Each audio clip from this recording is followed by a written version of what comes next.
मान्यताओं के अनुसार सुहागिन महिलाओं को उनकी उपासना नहीं करनी चाहिए।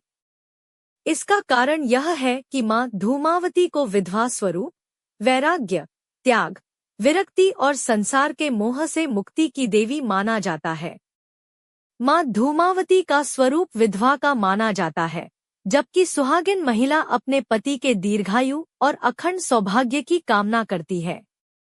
धूमावती की साधना मुख्यतः तांत्रिक साधना मानी जाती है, जो विशेष नियमों और योग्य गुरु के मार्गदर्शन में की जाती है।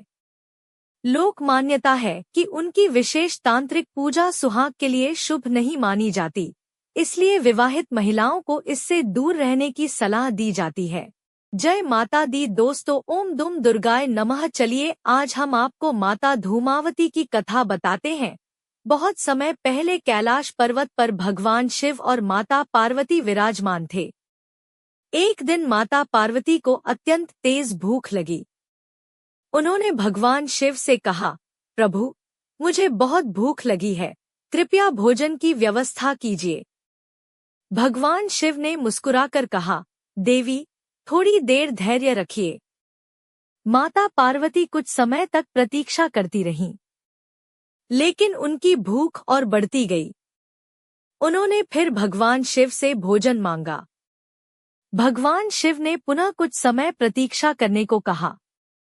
भूख इतनी तीव्र हो गई कि माता पार्वती स्वयं को रोक न सकी। कथा के अनुसार उन्होंने भगवान शिव को ही अपने भीतर समा लिया।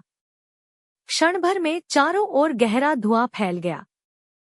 पूरा वातावरण धुएं से भर उठा। कुछ समय बाद भगवान शिव अपने योगबल से पुनः प्रकट हो गए। उन्होंने माता पार्वती से कहा, देवी, आपने एक अद्भुत लीला की है। भगवान शिव बोले, आज से आपका यह स्वरूप धूमावती के नाम से प्रसिद्ध होगा।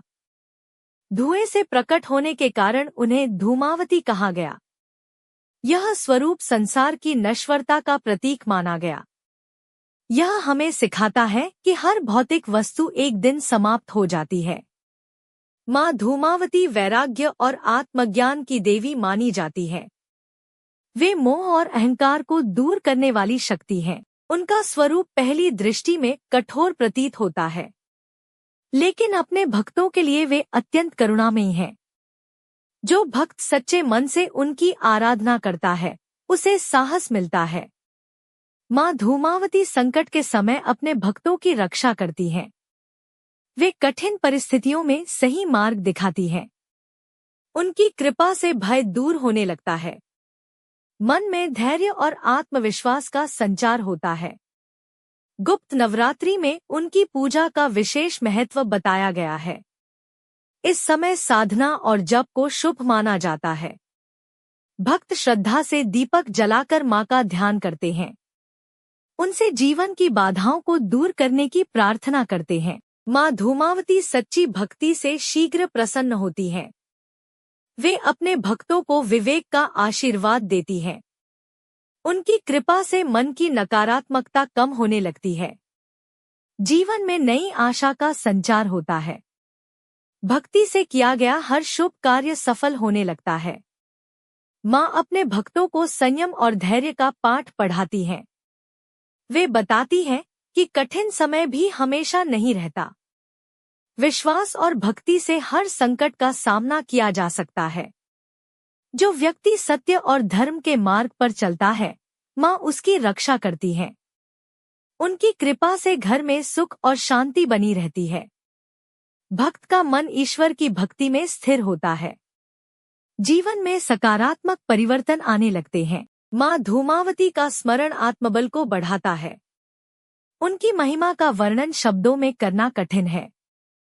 वे अपने भक्तों की हर सच्ची प्रार्थना सुनती हैं। गुप्त नवरात्रि में उनका ध्यान विशेष फलदायी माना जाता है। आइए हम सभी श्रद्धा और विश्वास से मां धूमावती का स्मरण करें। मां सभी भक्तों पर अपनी कृपा बनाए रखें। सभी के जीवन में सुख, शांति, धैर्य और आध्यात्मिक उन्नति का वास हो। जय मां धूमावती। जय मां आदिशक्ति।